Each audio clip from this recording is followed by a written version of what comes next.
কোটি কোটি টাকার ক্ষতির সম্মুখে আইসিসি, লড়ে যেতে পারে জয়সার চেয়ার। তাই তো এবার পাকিস্তানের পেছনে উঠে পড়ে লেগেছে আইসিসি। পুরো বিশ্বকাপে বয়কটের গুঞ্জন ছড়িয়ে শেষ পর্যন্ত বিশ্বকাপ খেলতে যাবে পাকিস্তান। তবে মাছ ধরলেও পানিতে নামলো না পিসিবি, বয়কট করেছে ভারত ম্যাচ। পাকিস্তানের এমন হাইব্রিড মোডে বিশ্বকাপ খেলার সিদ্ধান্তে কড়া প্রতিক্রিয়া আইসিসির। এক বিবৃতিতে পিসিবিকে প্রচ্ছন্ন হুমকি দিয়ে রাখলো ক্রিকেটের নিয়ন্ত্রক সংস্থা।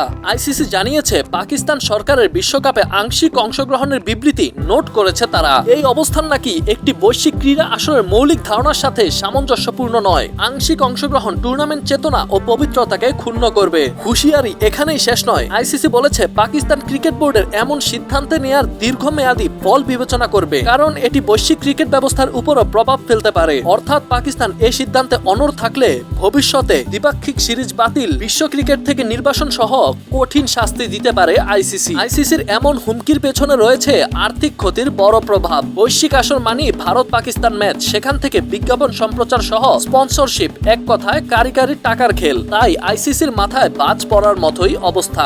ক্রিকেট বিশ্লেষকরা জানাচ্ছে ভারত পাকিস্তানের ম্যাচ অনুষ্ঠিত না হলে ক্ষতির পরিমাণ দাঁড়াতে পারে 300 থেকে 400 কোটি টাকা। এত বিশাল ক্ষতির মুখে পড়ে পাকিস্তানকে সতর্ক বার্তা দিয়েছে আইসিসি। দর্শক, আপনাদের মতে পাকিস্তানের কি ভারত ম্যাচ বয়কট করা উচিত?